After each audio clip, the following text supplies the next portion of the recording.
ሰላም ጤና ይስጥልኝ ውድ የቤተሰብ ጤና ቻናል ተከታታዮች እንደምን አላችሁ? እኔ ሲስተር ሩት እባላለሁ።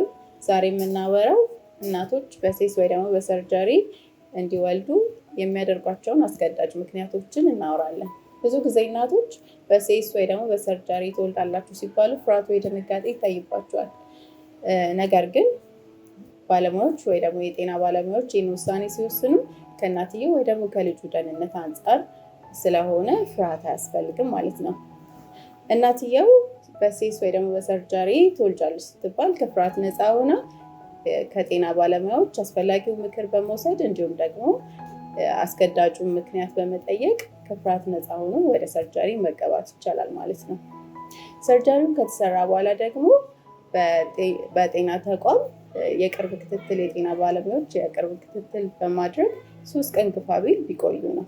ከዛ በኋላ ሰርጀሪውን ቁስሉን የራሳችንን ጥንቃቄ በማድረግ የጤና ባለሙያ ምክር በመውሰድ በቀላሉ ቁስሉ ሂል ያደርጋል ወይ ደግሞ ይድናል ማለት ነው። ስለዚህ ወደ ሰርጀሪ እንድንገባ የሚያደርጉን አስገዳጅ ምክንያቶችን ከኔ ጋራ እናወራለን። አብራችሁን ቆዩ።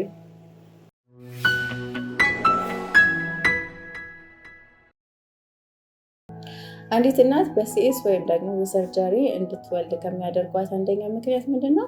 ከፅንሱ ጋር የተያያዘ ነገር ሲገጥማት ነው። ከፅንሱ ጋር ከሚገጥማት አንደኛው ችግር የአቀማመጥ ችግር ነው። በተፈጥሮ አንድ ሕፃን ልጅ ሲወለድ ጭንቅላቱ ወደታች መሆን አለበት። ነገር ግን በተገላቢጦሽ አቀማመጡ በመቀመጫው ሲመጣ አሊያም ደግሞ በጎን ሲሆን ሕፃኑ የመታፈን ችግር ሊገጥሙ ስለሚችል ቶሎ ወደ ሰርጀሪ እንዲገባ ይወሰናል ማለት ነው። ሌላኛው ፌታል ዲስትረስ ወይ ደግሞ የመታፈን ችግር ሲገጥመው ነው። ይህም የሚከሰተው የልጁ የልብ ምት በጣም ከመጠን በላይ ሲጨምር አሊያም ደግሞ ሲቀንስ ነው። ይህ ማለት ደግሞ ልጁ የኦክሲጅን መጠን በበቂ ሁኔታ እያገኘ አይደለም ማለት ነው። ስለዚህ ቶሎ በአፋጣኝ በሰርጀሪ እንዲወለድ ይወሰናል ማለት ነው። ሶስተኛው ማክሮሶሚያ ኦር ደግሞ የልጁ የክብደት መጠን 4 ኪሎ እና ከዛ በላይ ከሆነ የእናቲቱን የዳሌ አጥንት አልፎ ሊወጣ ስለማይችል ቶሎ በሰርጀሪ እንዲወለድ ይደረጋል ማለት ነው። ሌላኛው አስገዳጅ የምንለው ነገር ከእናቲቱ ጤንነት ጋር የተያያዘ ሲሆን አንደኛው ከፍተኛ የደም ግፊት መጨመር ነው። በእርግዝና ወቅት የሚከሰት ከፍተኛ የደም ግፊት በእናቲቱም ሆነ በሕፃኑ ላይ ከፍተኛ የጤና እክል ያመጣል።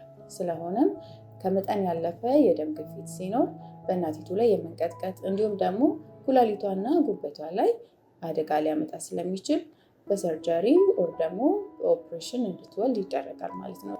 ሌላኛው ሴስ ስካር ወይ ደግሞ የማህፀን ጠባሳ የምንለው ነው። እናትየው ከዚህ በፊት በሰርጀሪ ወይም ደግሞ በኦፕሬሽን ወልዳ ከሆነ የማህፀን ጠባሳ ይኖራታል።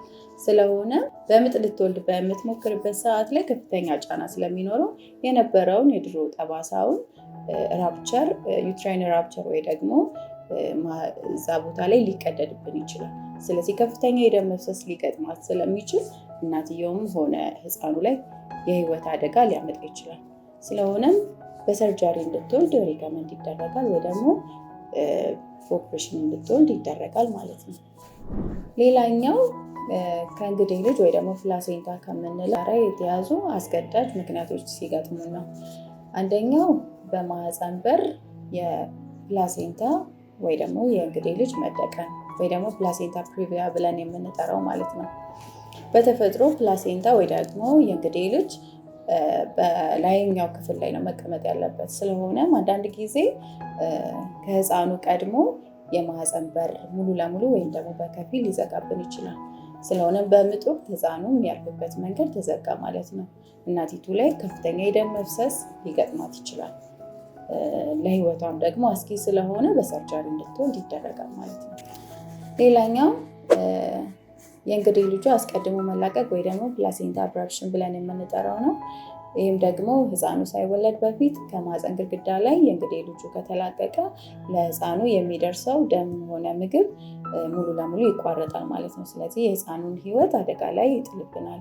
እንዲሁም ደግሞ በእናቲቱ ማህፀን ውስጥ ከፍተኛ የደም መፍሰስ ሊገጥማት ስለሚችል በኢመርጀንሲ ወዲያው በሰርጀሪ እንድትወልድ ይደረጋል ማለት ነው።